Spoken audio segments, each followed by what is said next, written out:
What's going on, ladies and gentlemen? Welcome. It is Wednesday, October 19th. My name is Everett Delorme. Today, I am joined by the one, the only. If you're on our volleyball, he does do the best breakdowns of the Italian league that we've ever seen. It's Mr. Hey, TommyBlizzard, aka Tommaso Panini. Tommy, welcome. How are you doing?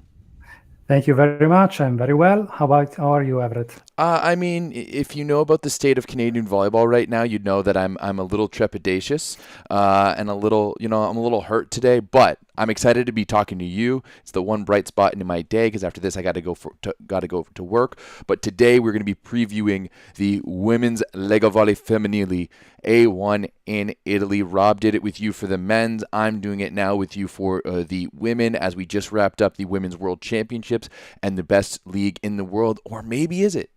I think in the past years you could say it was. Maybe you can't this year with Paulo Gonu heading down to Turkey, but we'll get all into all of that. Tommy, before we get started, do you have anything to say?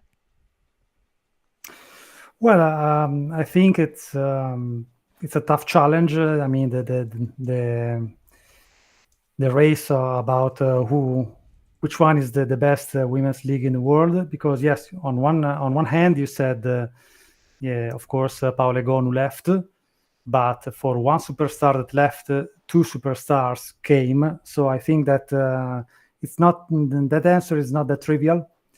And I mean, I'm not too much of an expert about lower table teams in foreign league, and of course I'm talking about Turkish league. I'm not sure how the comparison fits with their bottom table teams, but I think that in terms of top table teams, that the competition is pretty even.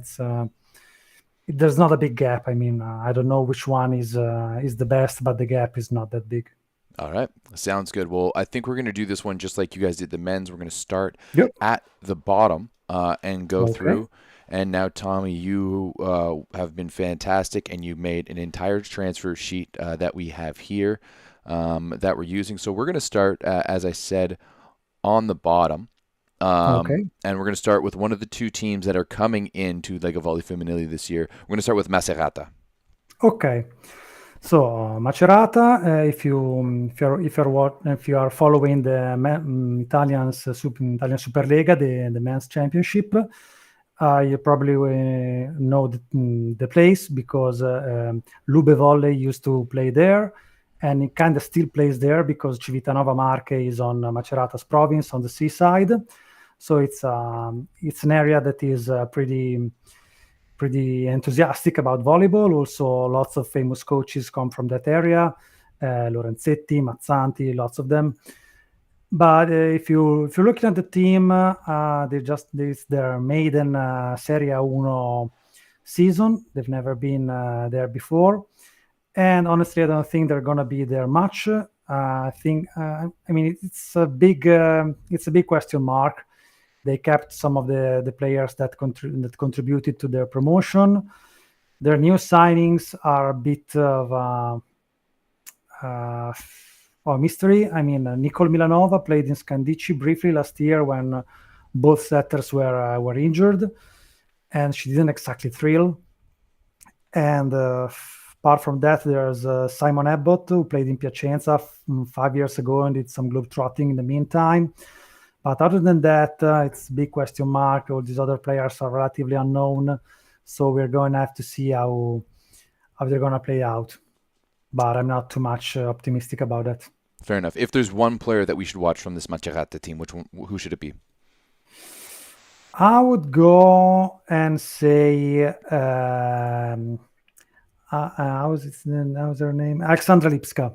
Lipska. Alexandra Lipska is probably an interesting player. She played in Chemic last season, and we're going to have to see how she adapts to the Italian league, but I think she might be their go-to girl.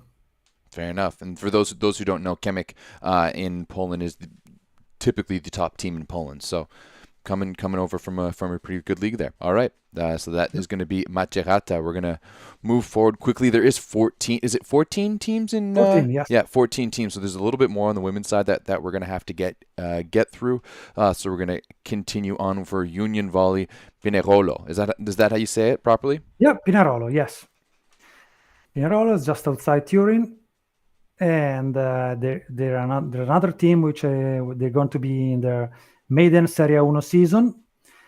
And they retained 3 starters from last season, and I think they bet on redemption of some players. They signed Veronika Trnkova, this Czech middle who played in Roma last year, and of course Roma got relegated after just one season. But Trnkova was pretty good. She was one of the best blockers in last season.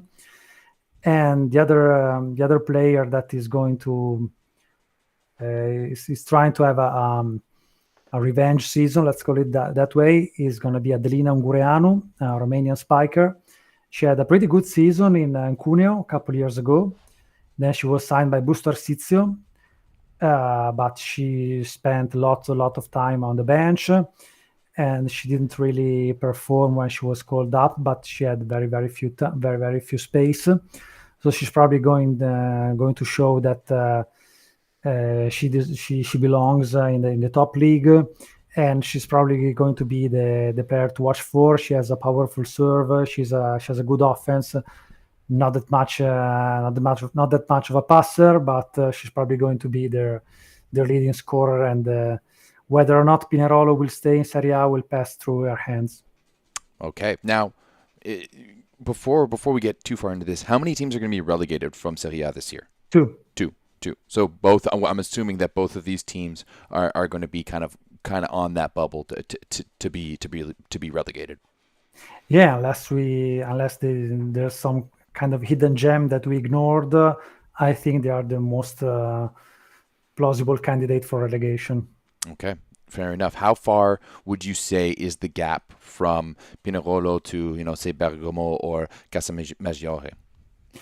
Well, I'd say that both Bergamo and Casamaggiore improved significantly this year, as we'll see later. I think the next one on the power rankings could be Cuneo, because they had some kind of troubled off season. But I think there can be a pretty significant gap. So, I mean, if you look at what happened last season, there were some pretty defined blocks. The season ended with 5 teams in 4 points, and then 7 points in the following block, and then 10 points in the following block. They were very, very separated, very clear. And I think we're going to see something similar this season. Okay, sounds maybe good. Less blocks, but pretty separated from each other. Okay, sounds good. What team do we want to go to next? In my power rankings, I put Cuneo at number 12. And it kind of breaks my heart, because Cuneo is basically, I always say, they are the equivalent of pre-2021 Ravenna in the men's side. Meaning they don't have a lot of money, but they have a very good scouting team. So every season their cycle is find hidden gems, lose them to richer team, repeat. And it has been so in the past season. And last season they were wonderful. They finished 7th in the standings. They gave hell to Novara in the quarterfinals. They even beat them once.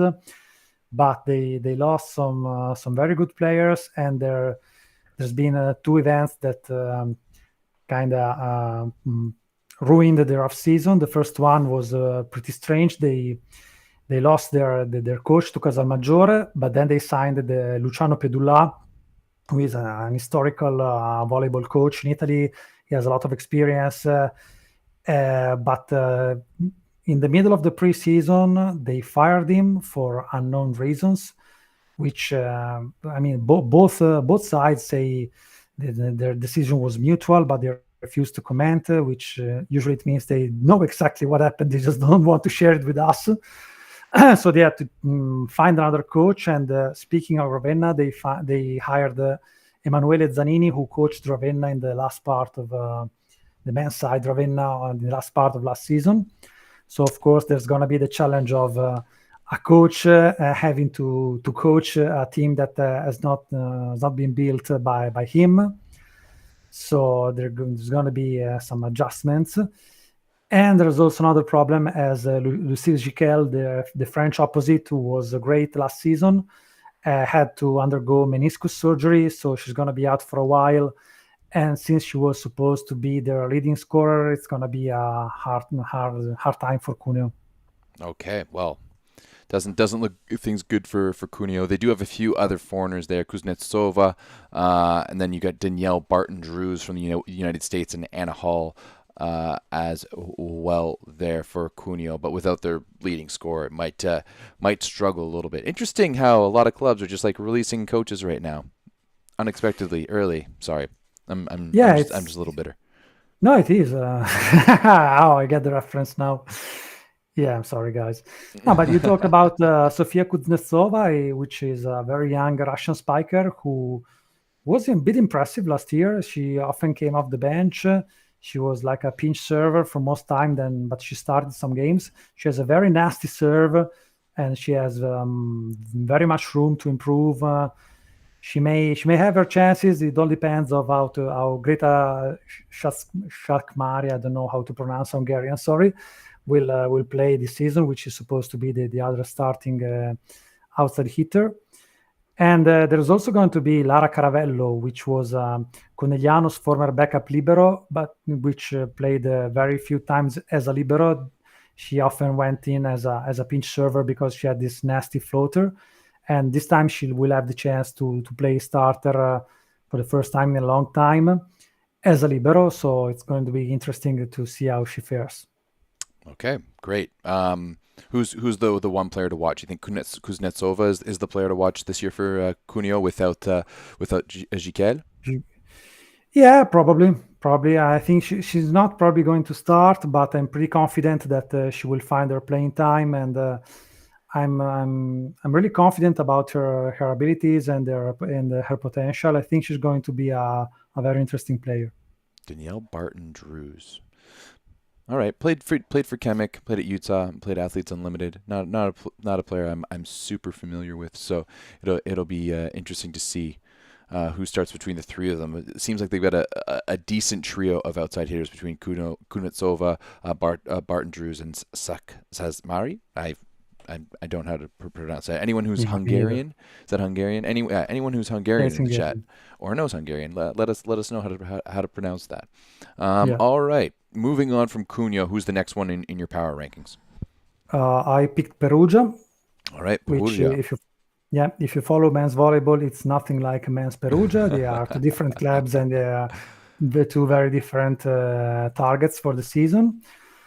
So it's an interesting team actually, because this year they changed their philosophy. In the past season, Perugia went with like big name signings like Valentina Diu for Britt Bongertz last season, but they ultimately fell short of their goals. This time they went with a completely different strategy. They signed Tori Dilfer, which is basically a rookie, because she played for Athletes Unlimited just out of college, so it's going to be her real first pro season. Sorry, Athletes Unlimited fans. And while we're there, we were talking before about how the men's league has no player from America this year, while the women's league has as many as 21. When the second most represented nation foreign nationality has like 5, but there's been this American invasion in the Italians women's league. 21, yes. So in 14 teams. So the majority of the teams have at least two Americans on their team. We have a perfect 1.5 American player average per team.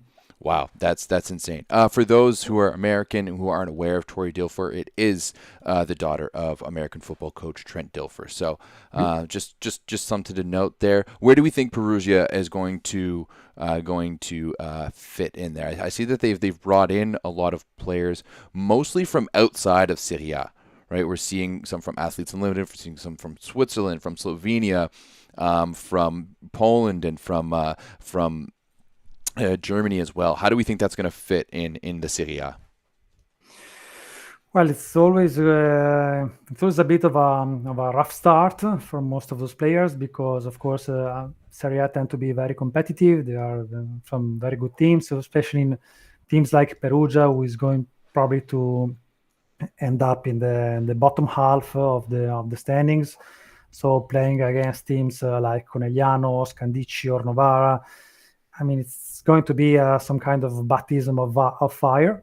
But some of them usually come live up to the challenge, and they discover some potential that sometimes they don't even knew they had, and live even not only they live up to their potential, but they go even upper.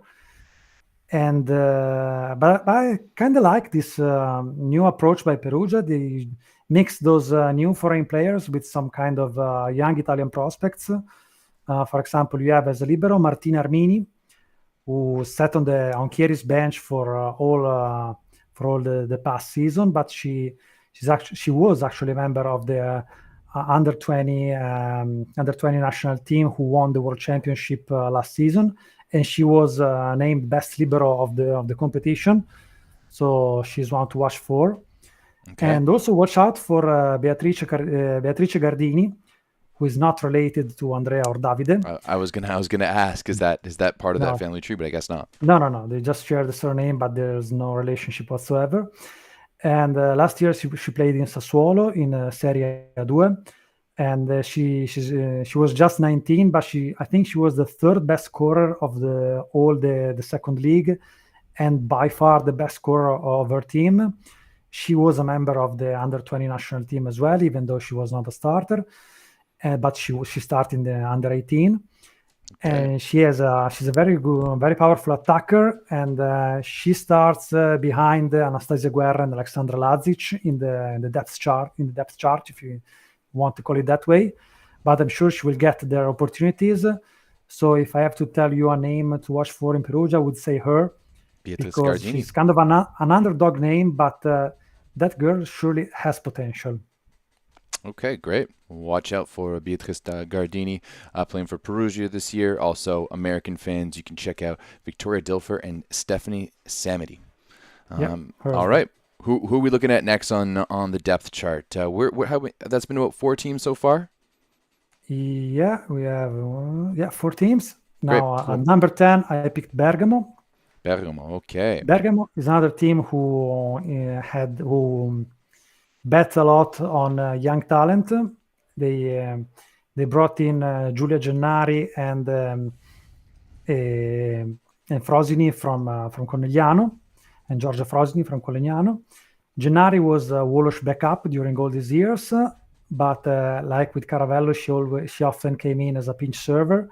She had often she took Conegliano out of trouble because her serving is really nasty, and she made some clutch breaks when she was playing with Conegliano.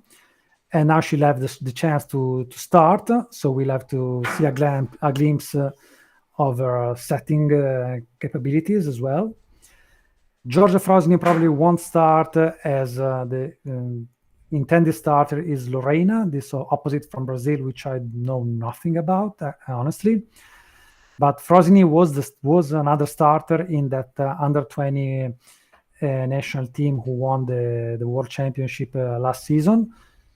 And she's very physical. I think she's like 1 meter and 90 centimeters. She's pretty tall, so watch out for her. About the other team, we have Mackenzie May, who had a pretty good impact. She joined Bergamo in about halfway through last season, and just after the NCAA season, coming from UCLA, right? Yes, she did. And so everybody in Bergamo expects her to be even better, of course. There's also another American player in Kalia Lanier, which was terrific last year in Bergamo. She was the top scorer by far. So that spiker line with Mackenzie May and Kali Lanier is going to be really interesting. And Where did they're also interesting in the middle because Federica Stufi has a lot of experience. She's a reliable middle. And Bozana Butigan from Croatia is another player on loan from Conegliano. But I mean, when she was loaned on to Bergamo, she delivered some great performances, especially in blocking. So with a bit of luck, Bergamo could even aim for the playoffs. I think there are better teams. Next question. But if everything goes well for them and something goes bad for the other teams, I wouldn't be surprised to see them catching the playoff train. All right, sounds good. Sorry, I'm getting chirped in the chat from Rob St. Clair about not knowing my Americans. I'm Canadian. What do you want from me? Right? I can't even watch most NCAA matches. They're all behind a paywall. And even more, like I need to subscribe to like one of your weird American channels. So I'm getting to learn the Americans through the Italian league. Let me watch the Americans a little bit more. But yeah, I mean, I would assume just like we're finally getting into the rosters where I'm starting to know a few more people now. I do know who Mac May is, by the way, Rob St. Clair. So please get off my back. But yeah, I think Bergamo is is a team that has been around for quite a while. So I'd like to see them kind of make a run, especially with two Americans at the front. But it's going to be interesting for them. Also, just a very, very quick note. I think I made a tiny mistake in my list. I think there are 22 American players, not just 21. So even more. Even more. Wow, goodness. Yeah. All right. Moving. So we already said Giorgia Frosini is one to potentially watch, even though she's sitting on the bench behind Lorena here for Bergamo. Yeah, I probably pick either Lanier or May as a player to watch for. I think Frosini will have to wait for a chance. I wouldn't be surprised again if she eventually becomes the starting opposite. Depends of how this Brazilian opposite turns out to be. But yes, I would pick Mackenzie May because Lanier is probably an easy choice. So I would do a bit of a dare and choose May. Okay, sounds good. Couple, one UCLA Bruin and another USC Trojan holding it down there for Bergamo in Italy. All right, what's next, sir? Who do we got next on the depth chart? I believe we're at number 9 now. Yeah, I picked Casalmaggiore. Casalmaggiore. Casalmaggiore, yes. I need to work on that one, and they've got a lot of people coming in here. What are we looking at? Yeah, they made quite a revolution with respect to last year. First of all, we talked about how Cuneo's coach was a key factor in their performances. Now he will be coaching Casalmaggiore, so that's of course an interesting addition. And they brought no other than Lauren Carlini as a setter. So something that a name that people should know quite well. Ali Franti as well. They're sitting Ali Franti, yes. Ali Franti, yes, from Chieri. And I mean, they will have also Elena Perinelli, who wasn't starting in Chieri last year, but she was called quite surprisingly, I must say, in the Italian national team for the first for the first 2 weeks of the VNL. But she did pretty well, and she will have their chance to start in Serie A for the first time. They also brought in Lohuis, the Dutch middle, who did pretty well at the World Championship. So it's going to be a very interesting team. My only doubt is who's going to start at opposite, because from what I can understand, the intended starter is Nikolova. This she found herself starting, and she scored lots of points. She had a very significant impact on Casalmaggiore's performances. So I think they're going to duel, let's say, for the starting position. But I mean, Casalmaggiore won't play any European Cup, but still it's going to be a long season. Injuries are behind the door. So, I mean, having two reliable opposites is never a bad thing. But yeah, I would put my chips on Malual, and she's also my player to watch for. Okay, sounds good. Tommy, give me 2 seconds here. I just need to Yep. adjust the audio for a second on my end because I'm having some issues hearing you. Can we try you? Can you talk for me again there? Yes, I can. Tell me when Perfect. if the There. audio. Yeah, Okay. we're good to go. No, my computer is Yeah. just it doesn't work anymore. You spend a lot on them and they're obsolete real quick. So Tommy, real quick, when I look at this roster, you have them ninth in your depth ranking.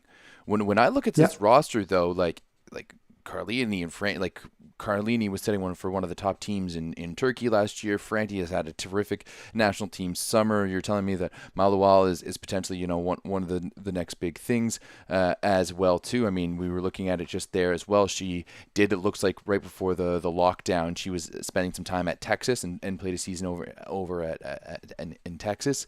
This to me seems like a pretty damn good team, and yet you have them on the outside of the playoffs. Why is that? Well, it's a tough choice. As I said before, this pack is very close. Every team in this pack is very close by. There's not huge differences in teams. Casal Maggiore could easily arrive even at sixth. I wouldn't be surprised if they end in sixth place. It's just there's something in the other three teams before going to the very top tier that intrigues me a little bit more. Okay. Maybe I mean, when we're going to talk about the next team, you'll see why. But yeah, it's very tough. They're really really close, and again, this is just my gut feeling. Fair enough. So you talked about those blocks a little bit earlier. Do you think that this is Yep. going to be a block from 9 to 6? Is that correct? Those four teams there? Yeah, I guess the teams from 9 to 6 they're going to fight for the three remaining spots. I think the first five are pretty much a lock, and so there were going to be four teams fighting for three places. So it's very hard to pick the one that is going to be left outside of this race. Okay. So yes, Fair. I'm All right, fair enough. This will be an interesting yeah. to watch. With you've even got Braga out there, the Brazilian, Ali Franti, Lauren Carlini, and the player to watch there. How do you pronounce that first name? We're gonna have to figure that one out. Malual, number 10 there, player to Yeah, watch. I'd say Malual. Yeah, absolutely. Okay, that is team number 9. So as good as this roster is, we're looking at them potentially being on the outside of the playoffs. So maybe there's still some credence in being Italy being the best league in the world. Tommy, who do you have, in your opinion, coming in at number 8 in the last playoff spot? I chose Firenze, Firenze, even okay. if she has the potential to finish even higher than 8.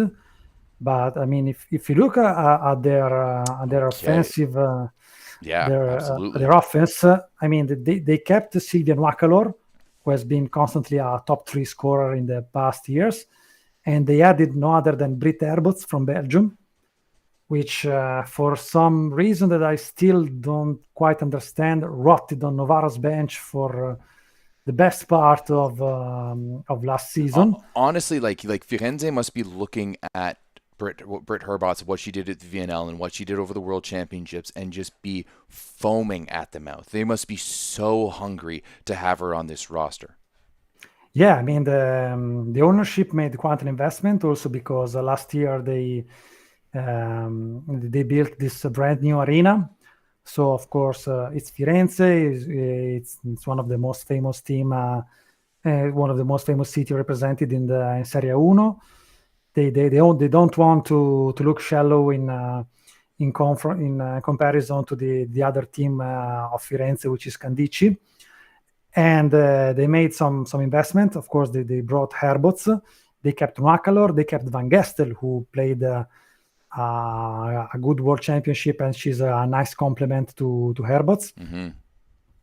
And I mean they didn't lose that much in respect to last year. They lost Alassan, but they brought in Knollema, so it's not that much of a loss. And they have some young, interesting players as well. They have Emma Graziani in the middle, who, if I remember correctly, was nominated best middle at that under 20 World Championship that I mentioned a couple of times in this live. Yep. So she's an interesting player. There's of course Amanda Silves, the French middle, who is a solid player. And Ramat Al Hassan there, yeah, former Florida Gator. See, Rob St. Clair, I do know some of my American players, all right? I knew that one. Okay. So they have a very high offensive potential. Nuakalor and Airbots can potentially break havoc on the court. And also, there's just one thing that bothers me about Firenze. I mean, Carlotta Cambi will start as setter. There's no doubt about it. She found her groove in the last 2 seasons in Firenze. She was part of the national team who got silver in 2018. She was Malinov's backup. Then she kind of lost herself a bit in the following years. She found her groove back in Firenze. But her backup is really, really good. She's Gaia Guiducci. I mean, I'm sorry if I am mentioning the Under 20 World Championship once again, but she was the MVP of that tournament, and I think she could deserve a starting job somewhere. And of course, she can learn a thing or two from Cambi, but I think it's time she gets a starting spot because she was really, really, really good. Yeah, MVP and best setter of the U20 World Championships back in 2021. So, once again, though, Tommy, I look at this roster. You've got Britt Harbots, who's arguably the best left side in the player in the world, if not at the very least, she's top 3. Van Gestel's out there. Nwaka Laura, who's puts up points in this league, and yet you still have them at 8th. What is it that you question about Bisonte Firenze coming into this season? Well, like I said, it's a very tight block, so I try to go a little bold on my prediction. So if you'll see who I picked at number 7, you can be surprised. But I think they're onto something. And I'm not spoiling anything about number 6, but number 6 has that something that is some kind of magic that every season we underestimate them, but every damn time they manage to finish just outside the top teams. So I have no reason to doubt they will do it this season as well. But I had to make choices, so I put them on the number 8. But it's the same deal with Casalmaggiore. They finish at number 6. No surprises. Okay, sounds good. So players to watch: Guiducci on this one, and maybe Nolema, the outside hitter from Netherlands out there. Yeah, probable surprises, but also Graziani if you want to bet on young talent. But of course, with Nwakalo and Airbots, they're probably gonna steal the show at least on offense. Yeah, absolutely. You've got Van Gestel, Herbots, Nwakalo, Cambi, Silvis, Al Hassan, Penatoni. All right, sounds good. I mean, I'm starting to get like the quality of the rosters that we're seeing in this middle block here is really excited me to watch some of this season, because man, it's such a shame that, you know, it's very similar to Piacenza last year on the men's side, just letting Aaron Russell rot in the bench, and he went and had a fantastic VNL and World Championship. Same thing with Britt Herbots. She rotted on the bench for Novara after having like a fantastic season for them the year before. She choked a bit in the playoffs, but before that she was just wonderful. Yeah, for sure. And I know she didn't have the greatest start to the season, was like a little bit injured and stuff, but still. Yeah, she had some kind of abdominal injury. So Dalderop started over here, but it's not like Dalderop is a bust or she played bad. But sometimes you just needed that kick that Herbots can do, that powerful swing, that powerful serve. And as good as Dalderop can be, they're a bit out of her range. And I mean, the women's volleyball is becoming more and more physical as men's volleyball is. So sometimes you just need Brit to go in and do her thing. Yeah, I mean, it's very interesting how a decade or so ago, men's volleyball was dominated by just these monster opposites who are just putting up massive points in the game, and that's exactly what we're seeing on the women's side right now. But Firenze obviously going to be a little bit different, having Britt Herbots on the left side, as we said. Top scorer of the VNL, top scorer at the World Championships, top 3 left side in the world. Firenze is definitely going to be a team to watch for me. Yep, definitely. All right, what are we moving on to next? So this can be a bit of a controversial pick, but at number 7 I picked VolleYFoglia. VolleYFoglia, okay. Because they got promoted to Serie 1 last season. They had some kind of big dreams. I know that they tried until the very end to sign Jordan Thompson, but they failed to do so. So they actually started the season without a proper opposite. Okay. And then they signed who is that? They signed Anna Bielica about halfway through the season.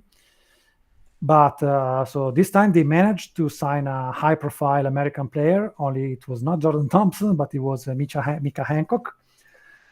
And that's a pretty high-profile signing for a team that just got into Serie 1 last season.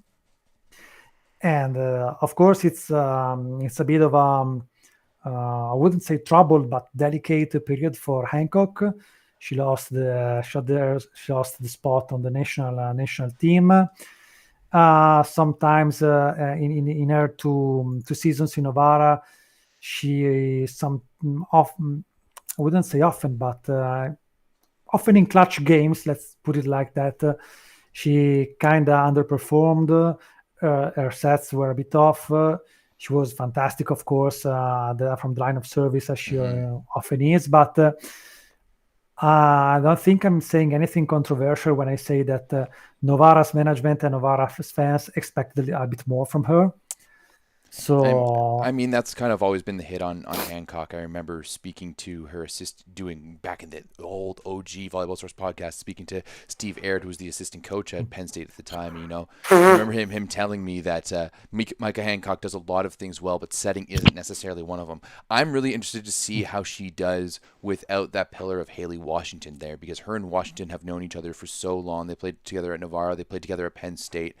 I'm interested to see how she does, because you're right. Her location is definitely, the setting might be kind of the worst part of her game. She's a very good setter overall, but her location isn't great. Her pacing of her setting isn't fantastic. So to be honest, I'm a little bit surprised about this pick, just because of that pick. Also, you've got Marit Lutz on the right side, heading back to the Italian league. Having played a couple years in Japan and Korea as well. Also for an American from Stanford. But who else are you thinking, looking at this team, to really pick them up? Well, I see a lot of interesting players actually. As an opposite, they chose to go with Vittoria Piani, who, yes, on one hand, she and her team got relegated. The Trentino Rosa got relegated last year, but they were plagued by injuries. It was kind of a tough season for Trento, but she has always been a top 5 scorer. So I think that if you put her in the right team, she can score. She can provide lots of points consistently. Then you have Maja Aleksic in the middle, fresh world championship with Serbia. She was a starter in that Serbian team. And so I think it's a pretty high-profile signing for a team like VolleYFoglia. And they have Sofia Dodorico, another player who spent a lot of time on Novara's bench. But she played in Trento with Piani 2 seasons ago, when Trento kind of surprised everyone. I think they started like 6-2 before going on a very bad record, but they had an impressive start. And Odorico was a key part of that. She's a very good server. She's a very good passer. And I think that she, paired with an experienced player like Kosheleva, can do really good.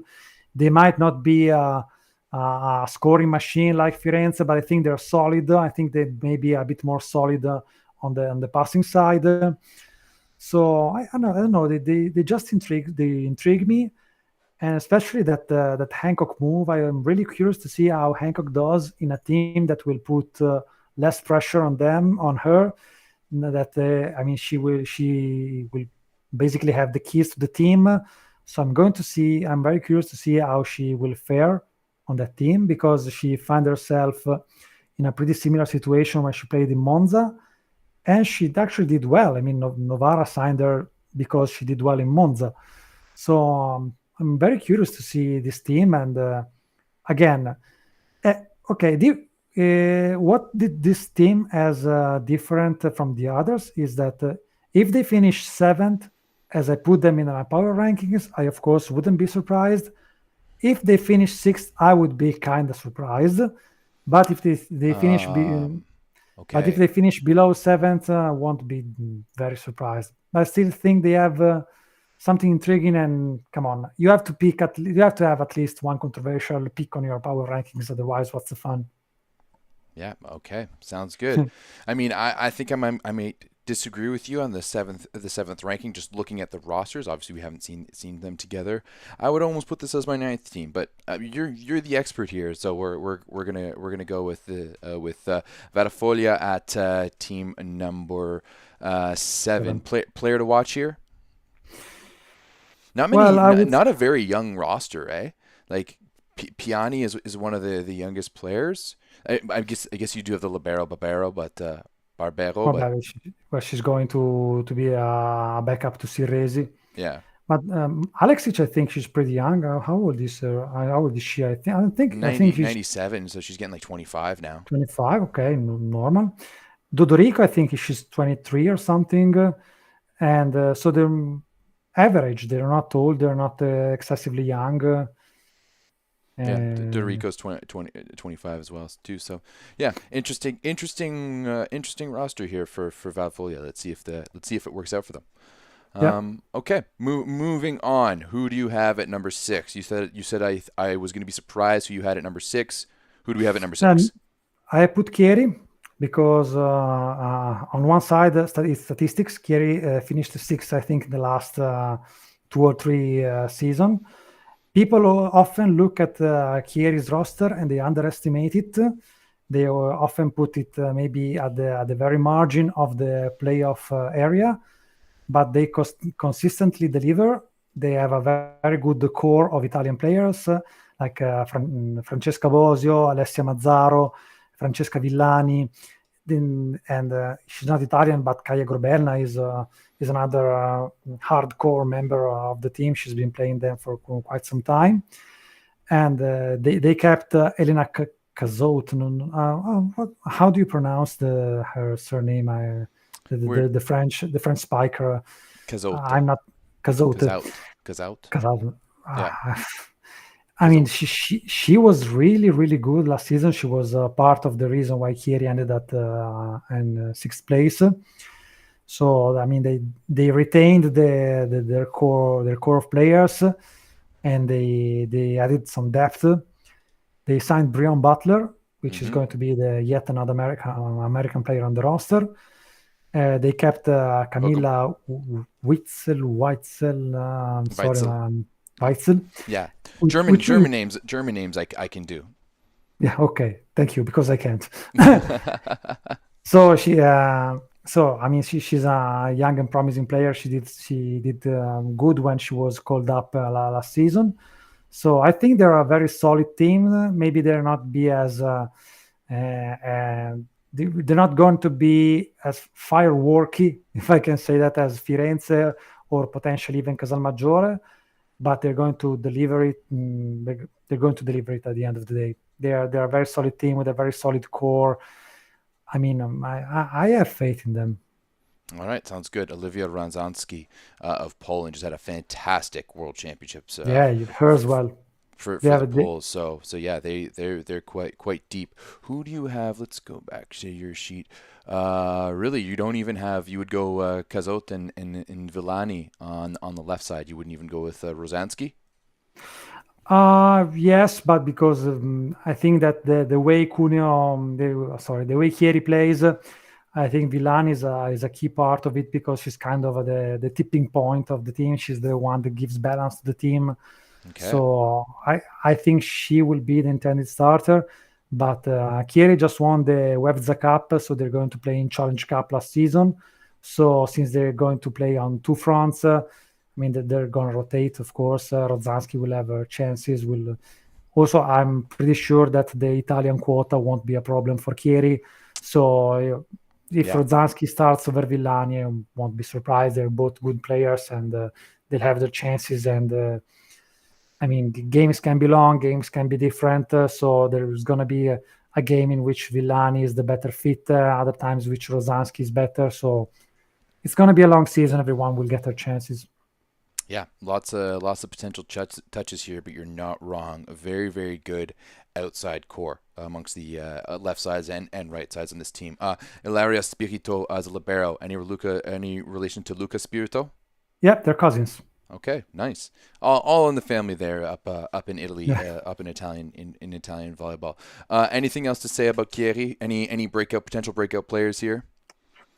Maybe Stella Nardini, which is last season she played in Club Italia, which is I don't know if you're familiar with it. It's this federation owned and managed team that consists only of Italian players under a certain age that are either loaned or temporarily signed by this club. And they play in A2 in the second league, but they played for years in the top league as well. And I think if you look at the 14 players they make up the senior Italian national team, I think 10 of them went through Club Italia, including Gegono, including Gorro, including Pietrini, all the top players, except maybe De Gennaro didn't, but most of the key players went through Club Italia. So if she's been picked by them, there has to be a reason. And she was a starter last year. She has potential. She was more of the passing spiker, but I think she can be a surprise. Okay, sounds good. I'm very excited to see Breon Butler play. Formerly the NCAA, played for Texas all up until last year. She played up until 2022, and then just the end of 2021, and then went and played in Indonesia for the rest of the year. So this is going to be her first real taste of Rio volleyball. We all know that she was a force playing for the Longhorns. Now it's going to be interesting to see if she can do the same thing at the Italian league level. So number 6 in your power rankings, Tommy. Chieri coming in at number 6. Going to be an interesting one. And man, you're right. This 9-6 group, those 4 teams is so interesting. And there's so many good teams. And I mean, I can't wait for the season to start just to see that kind of fold out. We were already seeing it on the men's side, and hey, we're about to get it going on the women's side. All right, Tommy. Now we're getting into the big boys. Now we're getting into the top 5 teams. And I mean, these top 5 teams have been pretty consistent the past few years. Who do you have coming in at number 5? I was really, really tempted to put Novara at number 5, but in the end, I went with Busto Arsizio. Yeah, I think I agree with that one. Not the Busto teams that we've expected to see the past few years. Yeah, but I think they actually improved the team. Because of course they lost Jordan Poulter, which is a big blow, and they also lost their main scoring their scoring duo with Camila Mingardi and Alexa Gray. They both left, but I think they, as the Oasis used to sing, coming in a mess, going out in style. I think their roster they built is actually pretty competitive, especially if you think about all the players they lost. Mm-hmm. Because there is no more Jordan Poulter, but Carly Lloyd is back. Yeah, big one there. If she doesn't get pregnant again, that was a joke because she actually stirred quite a bit of a controversy when she was signed by Casalmaggiore a couple of years ago, because of course Casalmaggiore made quite an investment on her, and she got pregnant during pre-season, and that stirred a little bit of a controversy. Because now people start asking what's the maternity leave if such a thing exists for volleyball players, and especially are volleyball players considered professional players which is a debate that is going on for like forever. But I think they just recently gained finally the status of professional players. So yeah, of course, that includes some maternity rights. I don't know what's the situation in Canada. I know that in the United States it's not that easy to. I mean, it's up to your Oh no, your in company Canada, to. in Canada, there's definitely way more maternity rights than in the Yeah. United States for sure. I don't know what it's like for professional athletes in Canada, just because we don't really have many professional leagues in Canada. I'll just give me 2 seconds here to fix my audio. Yeah. All right, we should be good now once again. But yeah, Tommy, when I look at this roster, it's really intriguing. I love Carly Lloyd. I've gotten to know her a couple of times at different beach events when she's there with the McKibben, with her husband and father of her child, Riley McKibben. So I'm excited to see her back in there. You've also got Rosa Maria as well from. Another player who rotted on Novara's bench for no reason last Yeah, for season. sure. But they have her down here as an opposite, whereas Yeah. with the American or Brazilian national team at these World Championships, she was on the left side. No. Yeah, and I think that it was probably also Novara's intention last year to probably try her on the left as well.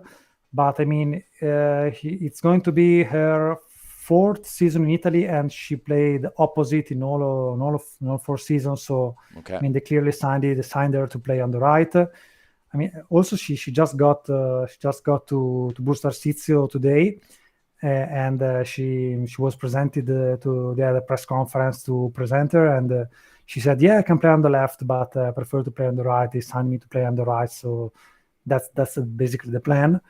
But yeah, the fact that she can play on the left as well, it's one arrow more on Busto's quiver. Even if Valeria Battista is still, I mean, she played a couple of games last year when Mingardi was injured. I think she's not ready to start at this level yet. But Okay. of course, having two options are better than one. Okay, sounds good. They do have Batista down as an outside hitter on Volleybox. So just if you're watching Yeah, but on, she will probably she'll she'll join. she'll be at the opposite. Okay, so then who's going to hold it down on the left side? Obviously, I think one of the options there is Lena Stigot out of Germany. I think she had a very solid World Championships, especially in the second half. Who do you think is going to be the other person opposite to her? Well, De Gradi, of course. Alice De Gradi had that wonderful season in Cuneo. Her career was plagued by injuries, and I wasn't sure about how she would have recovered from those injuries, but she did it. She did it really, really good. Again, she had a fantastic season in Cuneo. She was called to the national team. She filled in when Pietrini was injured, and she did really, really good at the VNL. And I think it's going to be she's going to prove this year that she belongs at a high level, because she's a pretty complete opposite outside hitter. She has a very good serve, a very powerful spike. She can jump. She's not the best passer, but she's not awful either.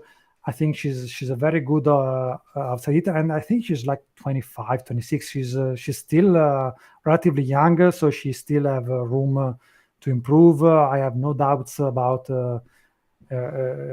starting status, even though Loveto Morui, another player from the very good Conegliano Youth Academy, is probably going to have some playing time. She is a very physical player. She can jump a lot. She's a very, very, very, very interesting player. But I think both Stigrot and De Gradi are over here as in the depth chart.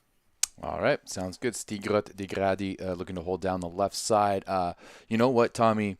I do like this team, but I wouldn't be surprised if they fell out of the top five, especially with some of the firepower that we saw in that next group.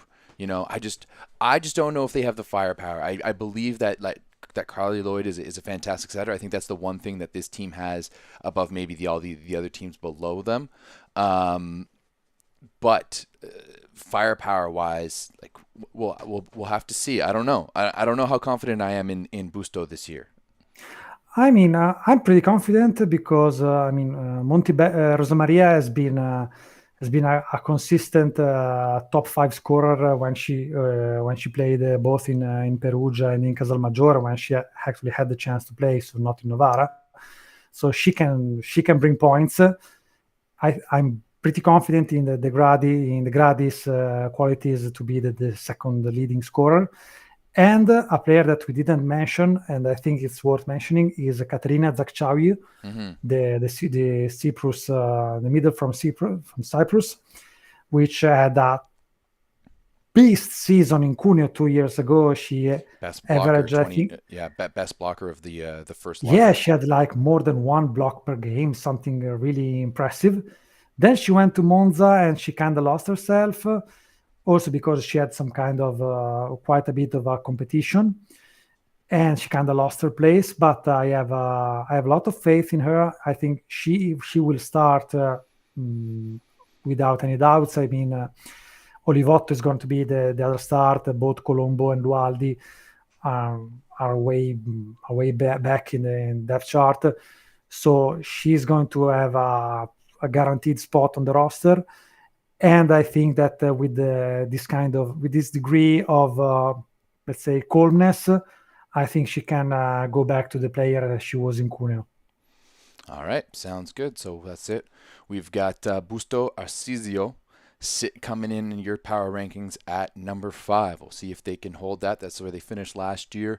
Previous to that, they were one of the top teams. Suffered a few injuries last year, but now all those players are gone and they're kind of rebuilding. All right, moving on. Tommy, who do we have at number 4? I put Novara at number 4.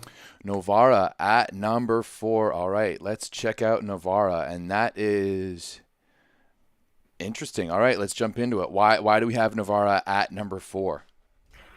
I mean, their first off-season moves were great. Of course, signing Poulter is a no-brainer. I mean, I personally think she's one of the best setters in the world, and a significant improvement over Hancock, who was kind of their weakest link probably in the last season. If you look at top player wise, let's say. So of course it's an improvement. The signing of Anna Danesi is a great signing. I mean, she's been delivering constantly at very, very high level, both at club level and at the national team level. She's one of the best blockers in the world. So of course she's Italian, so no brainer. What I'm worried about is the fact that one of Novara's problem last seasons was that Cara Curto was pretty much left alone on offense.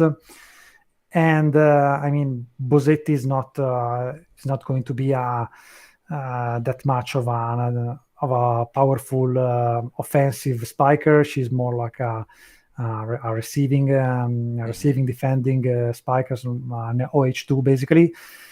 And I have to say, I'm not thrilled at all about the sign of Mackenzie Adams.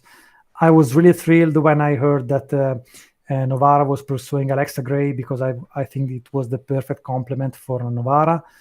But I think Mackenzie Adams is quite a bit of a downgrade with respect to not only to Alexa Gray, but also to Britt Herbots and potentially even Nika Daldrop. I mean, I remember when she played in Conegliano 2 seasons ago, she was Silla's backup. Yeah, she saved the day in that Champions League final against Vakif Bank when Silla was playing bad. But overall, she didn't have that much of an impact. And if she has to be the second best scorer in Novara, I find it hard to put them higher than number 4. All right. Well, I have 2 questions here, because obviously your questioning of Karakut and her being the only option is valid. But we did mention that moving from Jordan Poulter to from Micah Hancock to Jordan Poulter is a massive move. Do we not think that Karakut is going to be able to deliver that offense a little bit better, especially like when you have why am I blanking on her name? Bossetti in their passing. Like, you've got a fantastic passing lineup with Kirikella, Danesi, and even Bonifacio down the middle. Like, they've got options. They've got plenty of options down the middle. No, they have depth. They have also a very interesting option in Gaia Giovannini, which is this young player from Cuneo as well, but she's actually from Bologna. And she's a very good passer, so she, as a passing sub, she can do pretty well. So passing won't be a problem for Novara. My question, and Karakurt is not going to be a problem at all in Novara. I mean, she could, as you said, she could just benefit from having Jordan Poulter as a setter. My issue is how much offensive load can Adams take off Karakurt's back? That's my question mark. Fair enough. I mean, if Adams delivers, I see Novara even at number 2. But if I have to bet on it, I wouldn't be so sure. Well, I'm about to ask a question, and this is where we kind of need Ronnie Cuban Spike in the chat, even though we know he won't watch women's volleyball. But the Cuban on this team, Kenya Carcasses. I mean, this is an athlete who's been in the LegaVolley Femminile for a number of years now. She's been around for quite a while. Has played on some big teams. Is she an option for this team on the left side? Well, she definitely is, also because Novara is going to play in Champions League, so it's going to be a long season for them. She will get some playing times, no doubt about it. And as you said, she has experience. She's a solid player, actually. Okay. The problem is the other teams. If you look at what they placed as top 3 teams, if you look at their spikers, I think they have more material, more potential. Yeah, okay. I mean, you're probably right as we go on to any of these next teams. Real quick here as we wrap things up with Novara. Anything else to talk about them? Anything else to point out? Oh yes, there is one thing. If you look at Karakurt backup you'll find it's Giulia Ituma, which is a very young player. I think she's just 18. And many experts already labeled her as the next Egonu. I'm seeing that. Part because she's, of course, of a Nigerian descent, as Egonu is, and part because she's a very, very powerful attacker.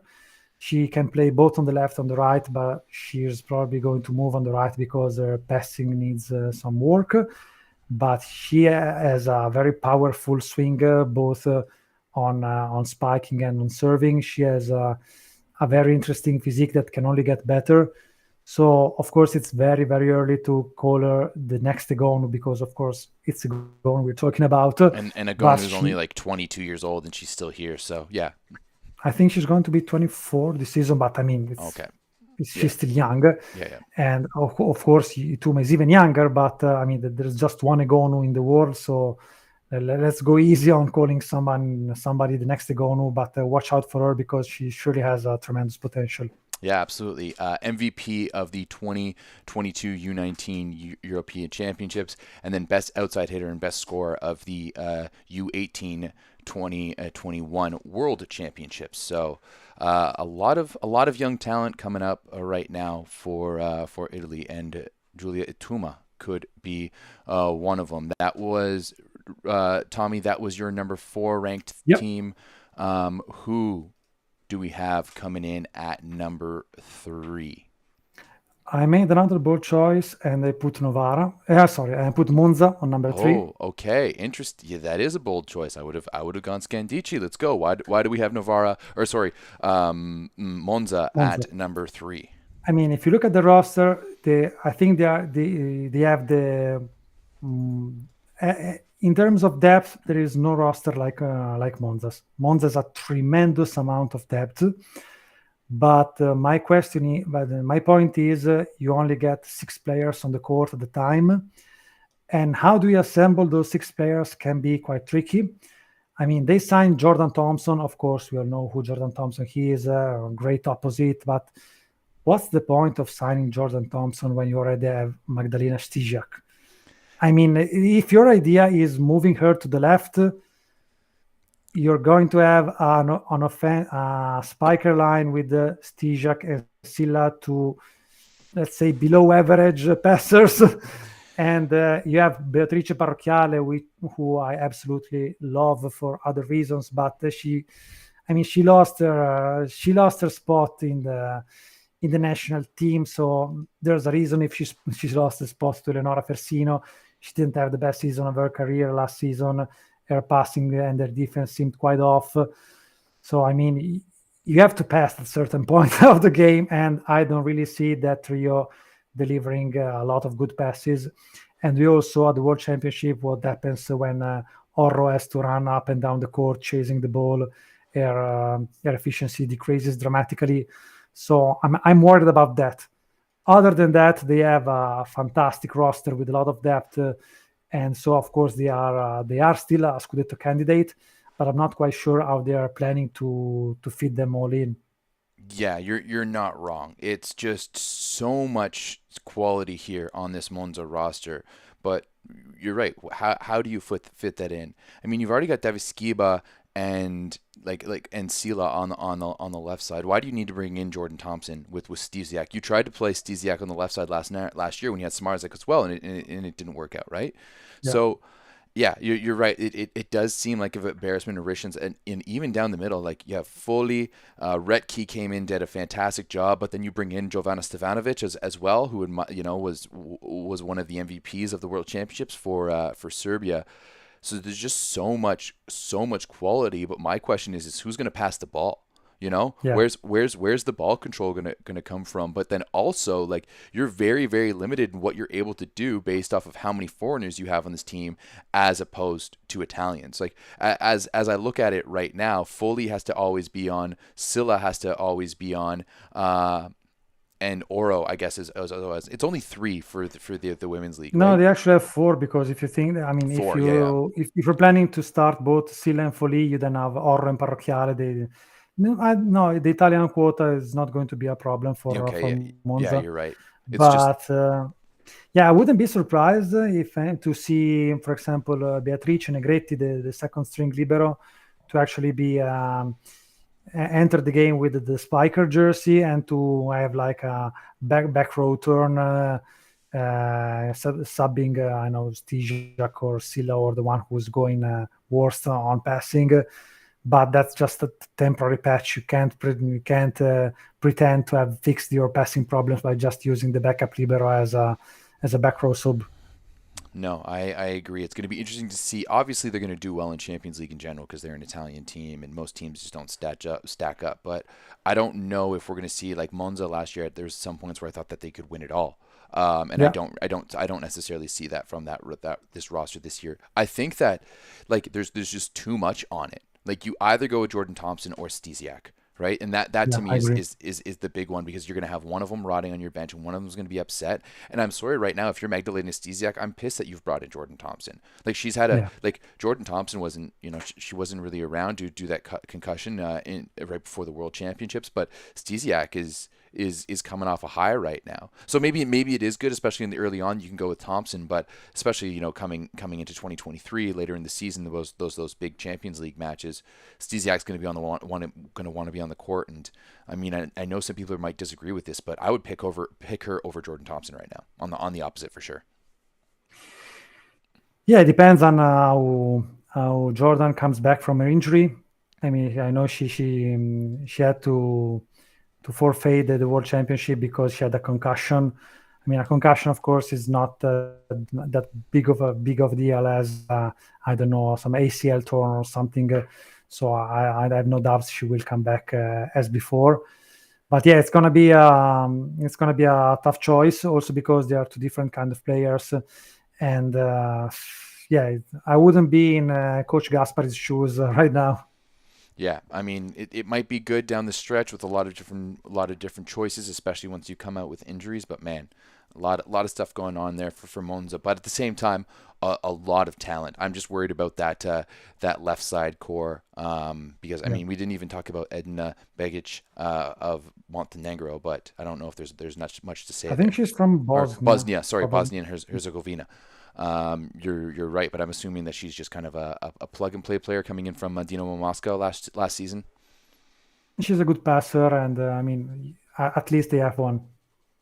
Yeah, I mean, previously to being at Moscow, she spent like 5 seasons, 4 or 5 seasons for Monza. So she's clearly knows the club and everything. All right, well, with this roster, they're a little bit older, so there's not really a potential breakout. Anyone you could see, like maybe Daviskiva, like everyone even knows about Daviskiva and Stesiak. So yeah, not really Yeah, much yeah. potential for breakout So here. probably Dana Radke is the most logical choice in that sense. I mean, oh, even Davis Kiba is quite young. I think she's 21 or something. So you could put her in as well. Yeah, But yeah, I would say Dana Radke because as you said, she joined Monza halfway through last season.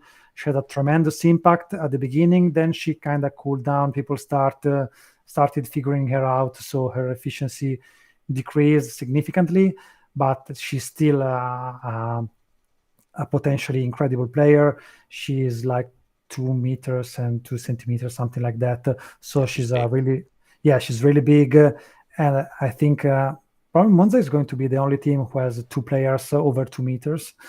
And when both she and Stijak will be on the front row, it's going to be hard from the opponents for the opponents to pass.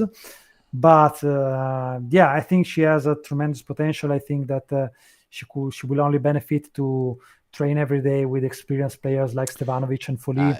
Absolutely. And The fact that so she's going to be in training I think this is actually in her mind. She's probably not liking it. I mean, you're the MVP of the NCAA tournament and one of the best middle blockers in the NCAA in 2022, and then you had such a great year last year. Got left off the national team this season, especially at the World Championships, but. Like ultimately, I know she wants to be starting, but playing every day in and day out with Raffaella Foley and Giovanna Stefanovic, both of them are at the top of their game. I think is going to be great for her, and then yeah, long term might be better than if she was an immediate starter on this team. yeah, I agree. Yeah. All right. Cool. Well, let's move on now to number 2, and the question is: do you have Scandici at number 2 or Canigliano? I do have Scandici.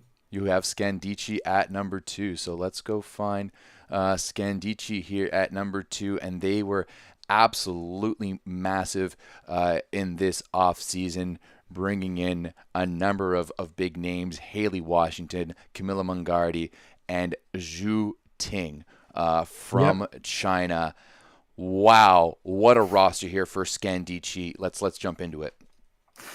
Yes, as I said at the beginning of this episode, for one player, from one superstar that left, two came in, and one of them, of course, is Zhu Ting, which is kind of a huge deal for the whole championship. I mean, she doesn't need introduction. She's at least used to be one of the best players in the world, probably top three without any question. No doubt. And I mean, really majestic player. The problem is she basically hasn't played in the last 2 years. She had this nasty injury that was probably also mistreated the first time.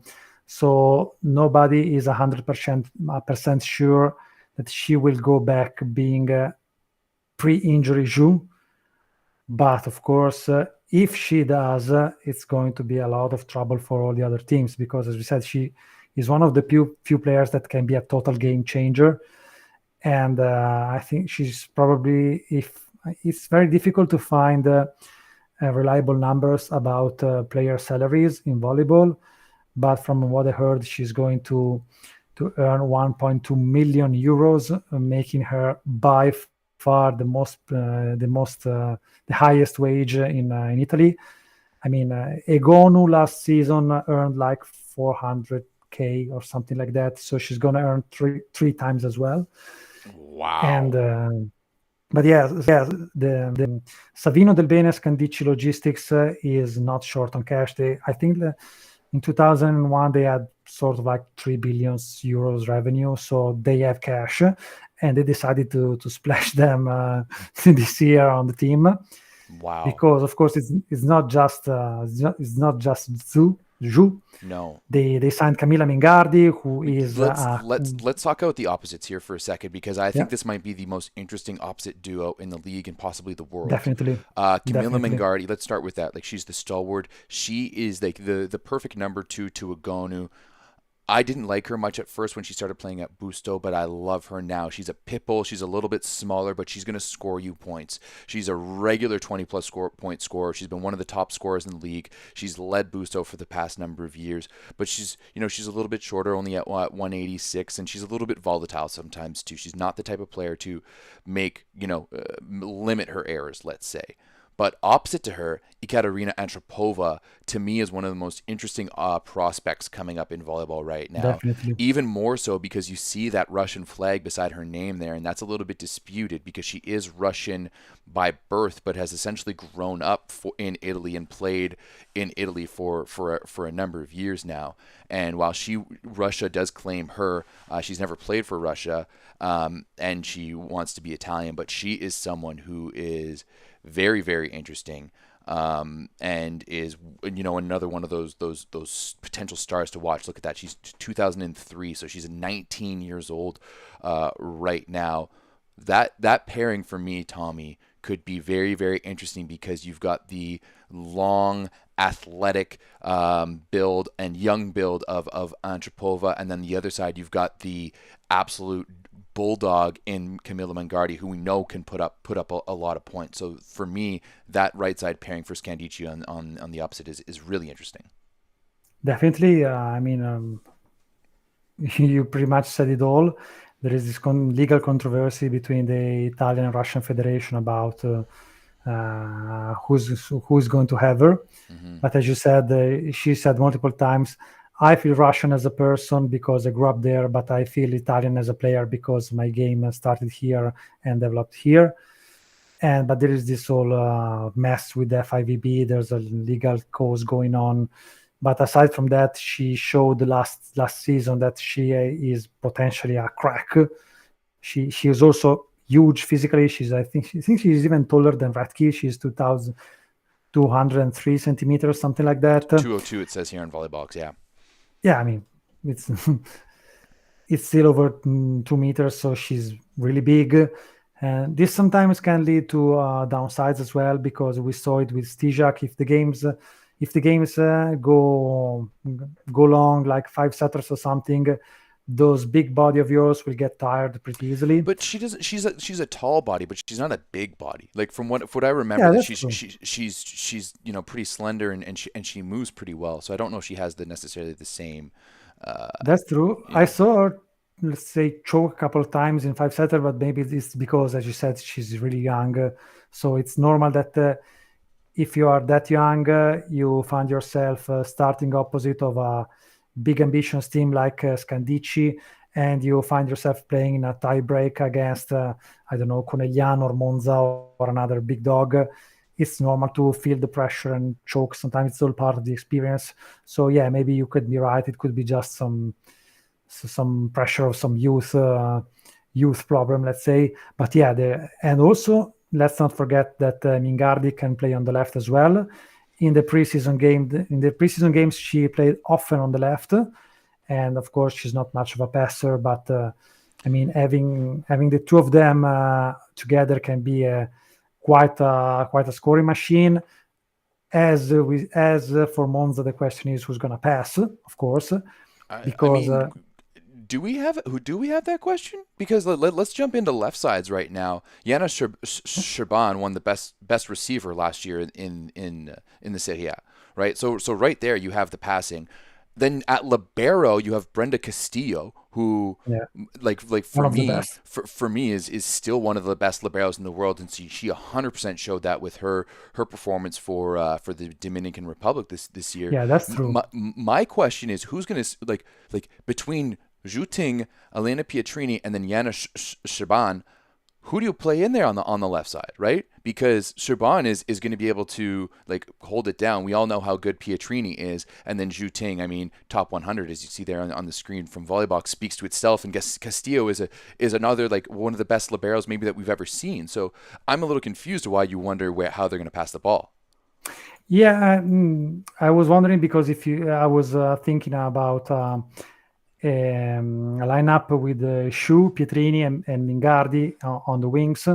So if you use that lineup, Castillo is going to have to cover a lot of ground because Pietrini used to be a decent passer, but now her passing had decreased quite a lot. So she needs knee pads. That's the problem. Yeah, she needs to work a lot on. Yeah, of course she needs pads, and but she also needs to work a lot on that part of her game because, in the COVID shortened season, she wasn't even bad. She was pretty decent on passing. Then I don't know what happened. Her passing went down, and she's just 22, so she has time to improve even dramatically on that part of her game. But yeah, if those three are going to play on the wings, passing is probably going to be an issue. And as you said, Sherban is probably going to play a lot of time.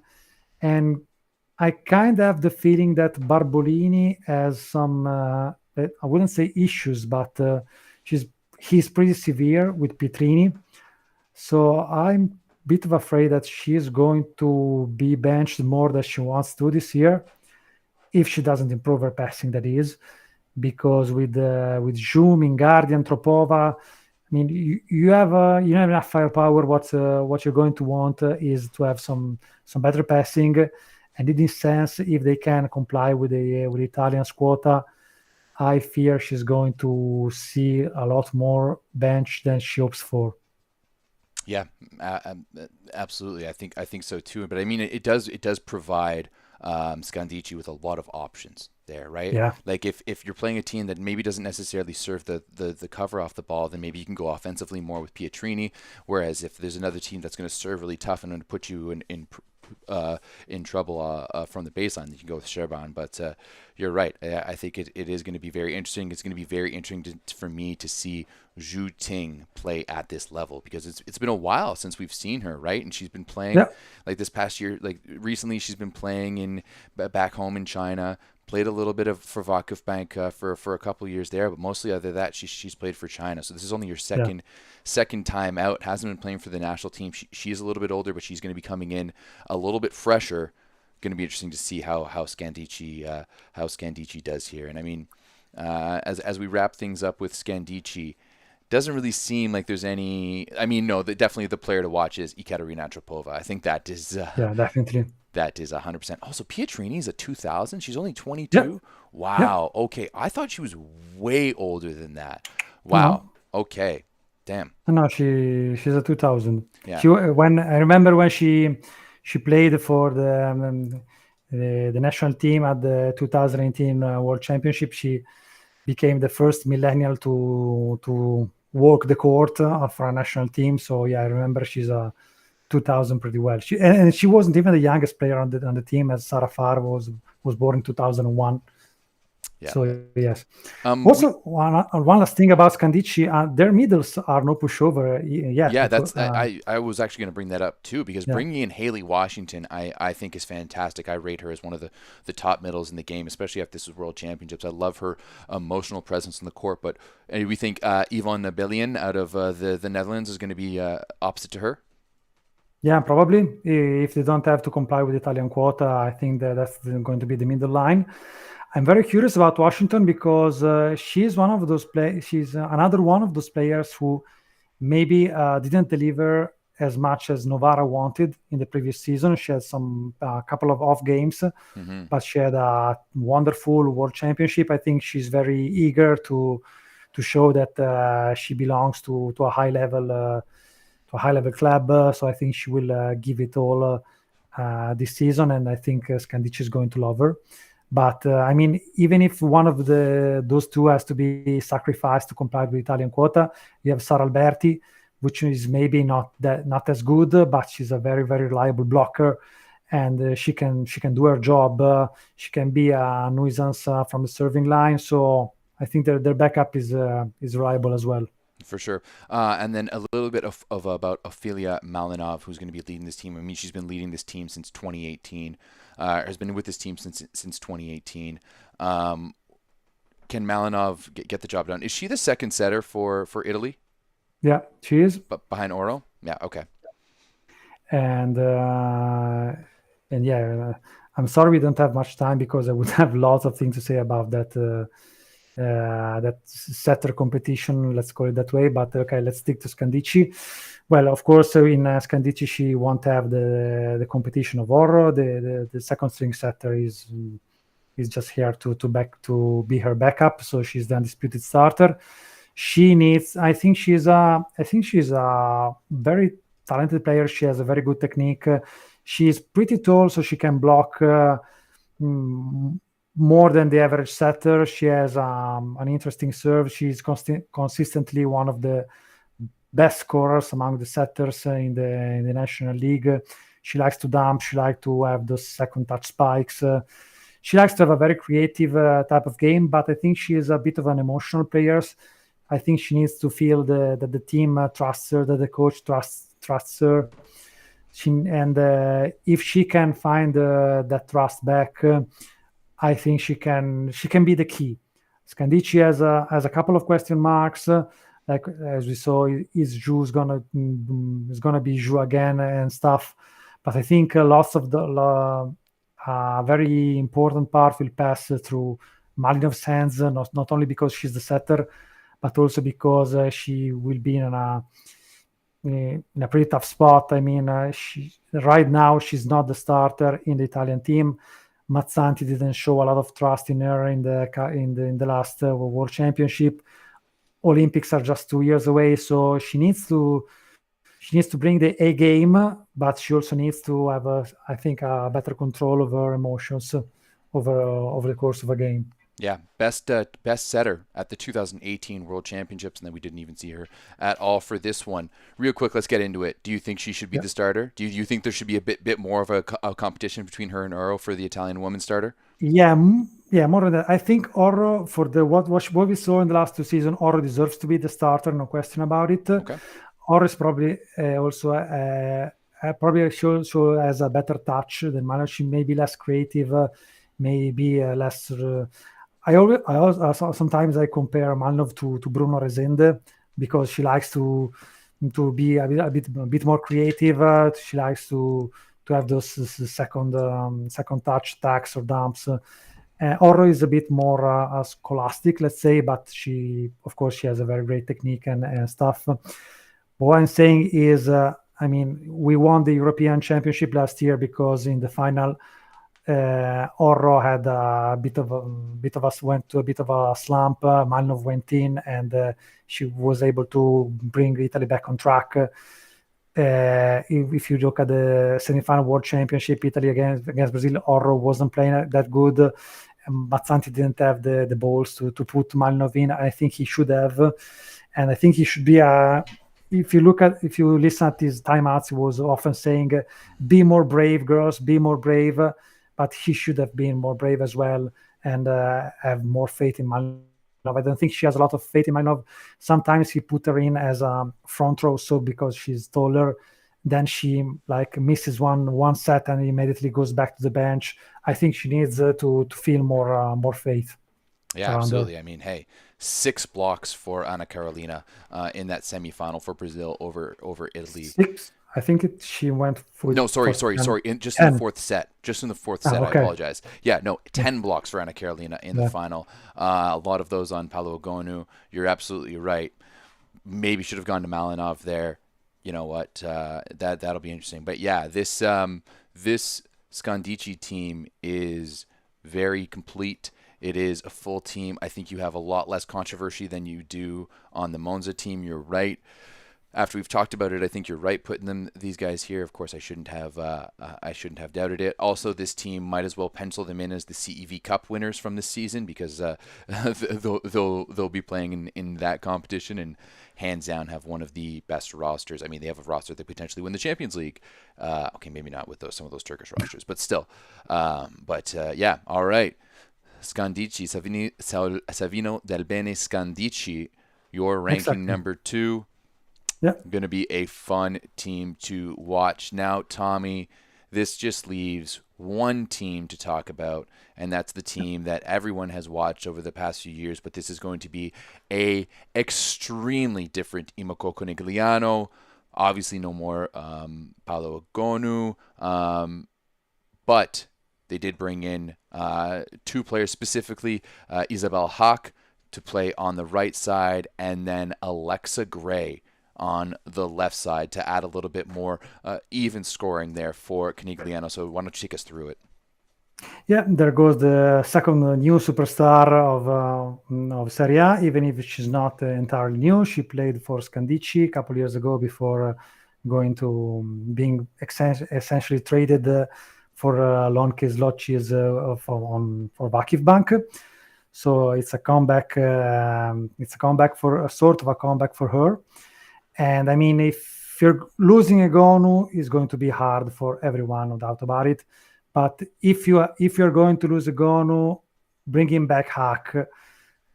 If it's not the second best option, it's really close to. I mean, it's not that bad of a deal. I mean, it could have gone much worse than that.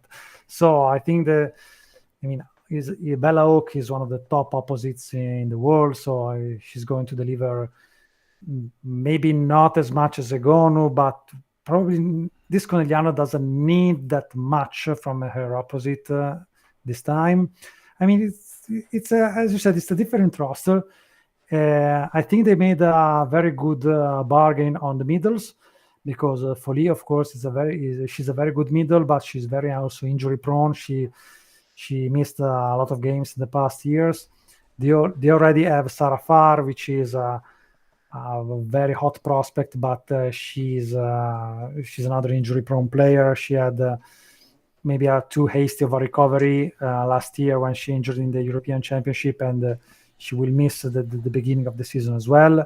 So going with younger but more reliable on that side players is a really good deal. And also look at who they brought in. They brought Marina Lubion, which of course she was a backup in Skandichi, but she did well when she played for Kirikella at the World Championship. She has a very nasty serve, and she's pretty good in the other aspects of a game. But I'm really, really, really excited about Federica Squarcini because I think she has a tremendous potential. Last year in Cuneo, she did wonders. I mean, there were times when she, as a middle, was Cuneo's best scorer. I mean, she has maybe she's even better than Lubian in serving. She's way better than Lubian in blocking. She's a really, really good blocker. And she may need time to find a connection with Asia Wolosh on offense. But I mean, she's Wolosh. She's arguably the best setter in the world. So I think they will not have that much of an hard time connecting. So I think they made that. Me, I'm looking at this middle roster right now for this Canigliano team, and that's a little crazy. Like you've got Sarah Farr, Lubian, Squarcini, De Cruyff. Like they could do a lot there, but it's almost like an embarrassment of riches. Do you really think? Because right now, like we're looking at your depth chart here, you've got Squarcini above Sarah Farr and above Lubian. What you think she's going to make that much of an impact? Well, at the beginning, she will start over Farr at the beginning for sure because Farr is still recovering from an injury, and that's one of the reasons why I put her as a starter. So she will start over Farr at the beginning for sure. Question is, will she start over Lubian? It's a good question. I personally think she's better than Lubian. I am really intrigued by her. But yeah, it wouldn't be that much of a surprise if Lubian starts over her. But if I have to put if you want my 2 cents, she should be the starter, at least until Farr recovers. Okay, all right. Well, could be some controversy early in the middle for Canigliano. Now I want to move to the left side because I think that's where there's going to be a lot of controversy. Now, if we go back to the just the depth chart right there, the players highlighted in blue are going to be obviously the Italian players. So I do think that this Canigliano team has a little bit of room in the middle, if, playing one of the players that we had play just instead of De Cruyff to kind of ease things up. But other than that, you're good. So you're going to need Gennari on the left side. You're absolutely going to need Alessia Gennari on the left side. And then you've got Sorry, I'm blanking right now. Catherine Plummer, who's been a starter on this team in the past. Kelsey Robinson Cook, who just came off as a starter for the USA team. But then Alexa Gray, who has had a better season in Serie A recently with both of those athletes past 2 years for Yep. Busto, and has had a better year nationally with Team Canada on the national team side. You do have a lot of options though, but are we going to see a situation here where both Kelsey Robinson Cook and Catherine Plummer on the bench? I mean, it's the same. It's the same thing we said about Novara and Monza. It's going to be a long season for Conegliano as well, even because I mean they are even if there is no Egon anymore, they're still the team that won 5 of the last 6 championship. They won the Champions League 2 seasons ago. They lost the final against Vakif Bank last year. So they're going to aim to the absolute top this year as well. So they will have to make adjustments throughout the year. I think right now, this couple of outside hitters is the one that makes more sense because Alexa Gray is a very gifted scorer. She's definitely going to be the second option after Bella Hawke. And when you of course, she's not the best passer if she's not as tragic as other players. She's very solid. Like she'll pass a 2+ consistently for you, and she'll get a lot of volume too, as we've seen. I know. I just saw her sometimes in the very few games I saw with Busto. She sometimes had troubles in passing, but watching her statistics, I'm pretty sure she can pass. But at this point, I mean. The problem with Gennari probably is that she's a bit injury prone herself. She's not that young anymore. She's 30, I think. So yeah, we're probably. I mean, it could make sense, especially in Champions League, to see either Plummer or Robinson. Maybe more Plummer, but really, both can. Both. I would put Robinson opposite to Gray, right? Like. Depends. Plumber is kind of a wild horse. I mean, sometimes she can go up and save the day and have one. I think she's a bit inconsistent, but when she delivers, she delivers. So yeah. I think.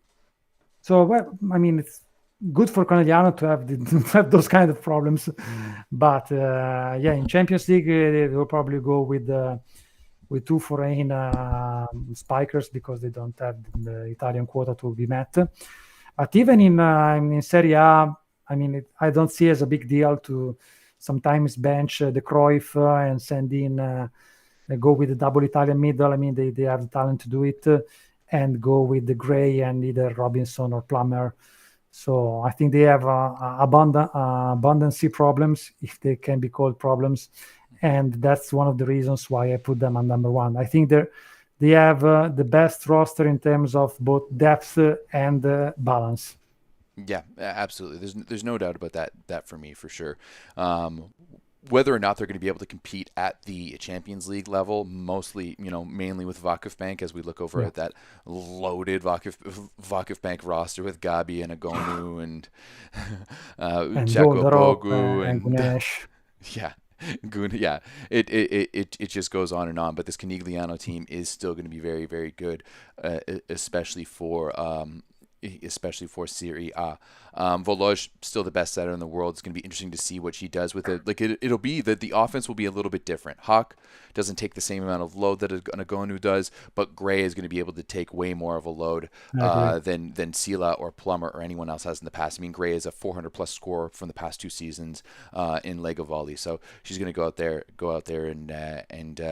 and get it done, I'm sure. But yeah, this Conegliano team, solid all the way through. Also, you got De Gennaro sitting in at as the libero, and of course you got a world champion coach as with Daniele Santaheli, who just led.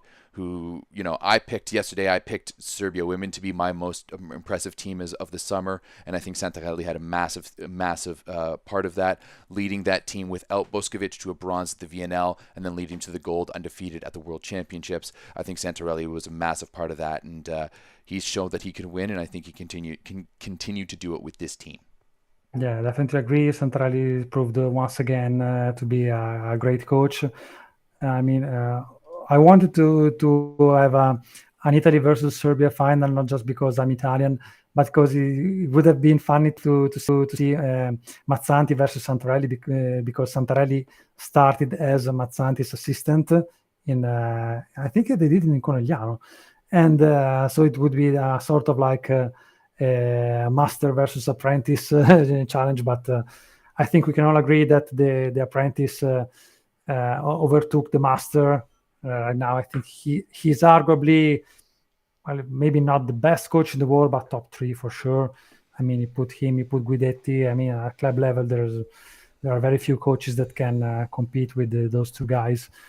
So yeah, I think Santarelli did a tremendous job, also because I was a bit underestimating Serbia, because with the retirement of Ognjanovic, I didn't think the new setter was up to it. Instead, she did a fantastic job, and I think that Santarelli played a significant role in using her and giving her the keys to the team in terms of distribution, of course, and of faith.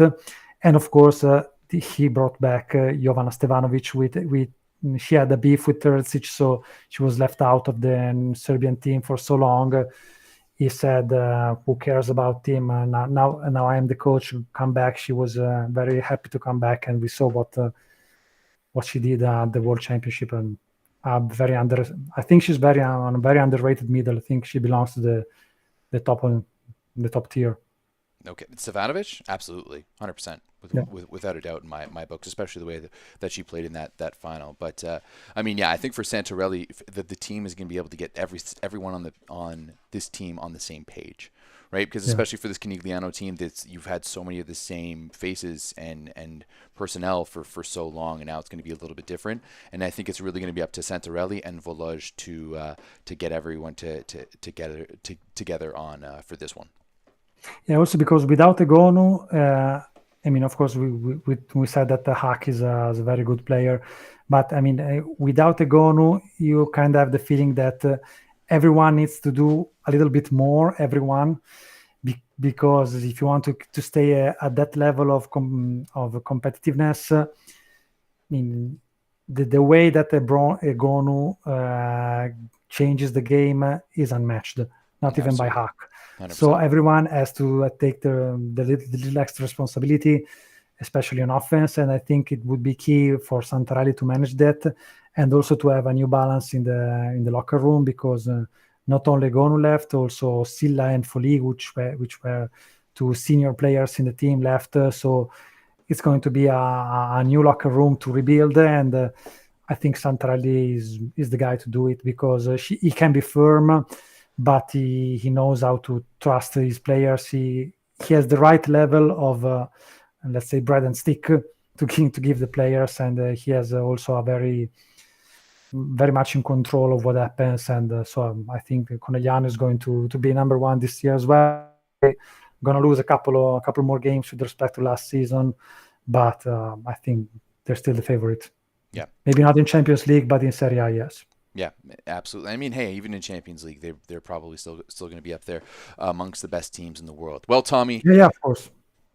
That's all 14 teams. Is there anything you want to say here before we get to kind of looking at some of the schedule for the first couple of weeks here? No, maybe just if you follow the men's episode, just a quick reminder: the women's league works pretty much in the same way. The only relevant exception will be how the Champions League qualification will play out, because this year, as we saw, the men's league will have a 3rd place final, and the winner will go to Champions League, while the women's league will keep the old formula, so Scudetto winner, Scudetto finalist, and the top team regular seeding. And in case of an overlap, the winner of the Italian Cup will go to Champions League. And apart from that, the best seeded team regular season. But other than that, I think we said all there is to say. Okay, sounds good. Let's jump over to the schedule here. Brand new website here for the LVF, LegaVolley Femminile. I kind of like this how it's the matches and schedule, how it's laid out here. All right, we're going to be getting things going this Saturday, October 22nd. First match, we're going to see Monza against the newcomers Pinarello. That is going to be going down at 8:30, so I believe that's 1:30. No, sorry, 2:30 p.m. Eastern time. Or no, 1:30. Yeah. It's almost 11 p.m. here in Italy. Maybe that can help you. Yeah, okay, so it's just 5 hours right now because we haven't gone through daylight savings yet. I remember there's this little weird time. Yeah, so I believe that's going to be 1:30 Eastern time, and then on Sunday we got Novara against Maserata, Chieri against Castelmaggiore, Firenze against Busto Arsizio, Valfoglia against Cuneo, and then Perugia against Scandici, and Conigliano against Bergamo. So nothing too big in week one here. No, maybe the most interesting match would be Firenze versus Busto Arsizio, two very ambitious teams, and we'll see how they match up against one another. I'm very curious to see those two teams. I think it's going to be fun. Maybe even Chieri against Casalmaggiore, so we can have a deeper insight on how the playoff race is going to go and how good Casalmaggiore actually is. But apart from that, I don't see any more relevant stuff. Okay, awesome. Guys, anyone in the chat have any questions before we sign off here? Just going to see if there's any questions. Also, real quick, thank you very much for checking this out. If you did enjoy this and it's your first time coming around, please subscribe to Volleyball Source. You can also join us over on the Volleyball Source Discord. Our friend Tommy here is very, very active in the Discord, and you can find some of his other stuff there. He does weekly updates on the Italian League, also on Reddit, so you can check that out. If you want, you can become a member here of the Volleyball Source YouTube channel. It's just $5 a month to get you some cool stuff. And then if you want to support us, you can also head over to thatvolleyball.store to pick up some spicy volleyball, some Volleyball Source merch, and some 9x9 merch. Tommy, anything to say before we wrap things up? Nothing other than it's always a pleasure to come here and to have a chat with you guys. I mean, if every time we can find a time slot that can work with both of us, because time zones are a bitch. Can we say bitch? You can say whatever you want. I really okay. I mean, if you can match different time zones, I'm always glad to be here, and it's always a pleasure. Awesome. Well, Tommy, we can't thank you enough for coming. Let's definitely do more of these. Maybe we should get some round tables.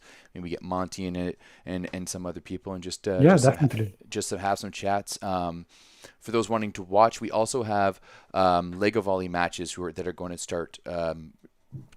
LegaVolley Masculino matches that are start. Is that tomorrow for those matches? Yeah, I think tomorrow there's going to be Monza versus Lube. Trento versus Lube. Yeah, which is supposed to be on I think match week 5. There's some kind of scheduling conflict with I don't know if it's Champions League or something, so they moved it to tomorrow. But yeah, there's that match tomorrow and the other games on Saturday and Sunday. Yeah, Lube versus Trentino tomorrow, one of the first big matchups of the year. Well, Tommy, once again, thank you so much for coming to chat with us. Guys, join us on the Volleyball Source Discord if you want to know more. And thank you very much. We will see you, not next week because there's no 9x9. We will see you in 2 weeks now for the 9x9. Tommy, thank you very much once again. And thank guys, you, Everett. We are out. Peace.